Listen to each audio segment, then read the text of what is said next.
படிச்சிருக்காங்க அப்படின்னு சொல்றதுக்கான வழியே தமிழ்நாட்டில் ஐயா கலைஞர் தான். கலைஞர் ஒருத்தர் இல்லைன்னா கிடையாது. கலைஞர்ன்ற பேர் சாதாரண பேர் இல்லை, அது மிகப்பெரிய பலமான பேர். நீங்க ஒண்ணுமே மனசுக்குள்ள நீங்க சொல்லி பாருங்க, கலைஞர் கலைஞர் 3 வாட்டி சொல்லி பாருங்க, சும்மா கம்மனவே. அது போல ஒரு கட்சி தியாகம் பண்ணி வளர்ந்த கட்சி, நம்ம சும்மா வரல. அதனால நீங்களும் சாதாரண ஆள் கிடையாது. திமுக நான் ஒன்று சொல்லி நீங்க போய் வேலை செய்ய இப்படி செய்ய அப்படி செய்ய சொல்ல வேண்டியது இல்லை. எனக்கு எதுக்கு சொல்லி போடுறது தயாரானவங்க. அதனால மற்றவங்களை நம்ம வந்து சொல்லணும்.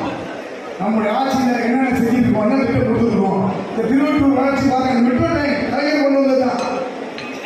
2011 நம்முடைய மண்ணின் மைந்தர்கள் கேபி சாமி இருக்கும்போது இந்த மெட்ரோ ட்ரெயின் கொண்டு வந்தாங்க. இதுவும் போட்டு சாலை நிர்வாகம் தான் சரி, வயசேஷன் சரி, எத்தனையோ திட்டங்களை கொண்டு வந்த அரசு இந்த திராவிட மாடல் அரசு, கலைஞருடைய ஆட்சி.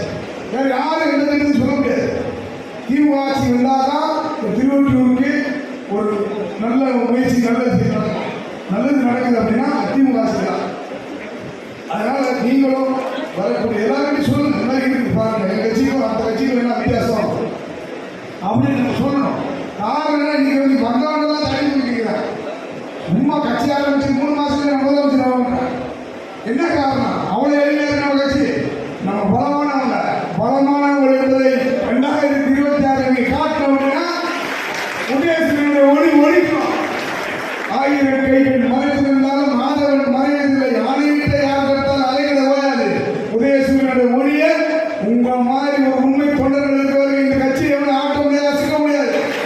அதனால நீங்க எல்லாம் இருக்கும்போது இந்த 5 முறை வேண்டாம் சொன்ன ஐயா கலைஞர், 6வது முறை அண்ணன் தளபதி, 7வது முறையும் வரலாற்று சிறப்பிக்கும் முதலமைச்சர் ஆழ்வார். அவர் ஆளுவரை இந்த நாட்டை அவரே வாழ்வார் என்பதை ஆழ்வார் என்று சொல்லிக்கொண்டு நாடு நலம் பெறும், மக்கள் வளம் பெறுங்க.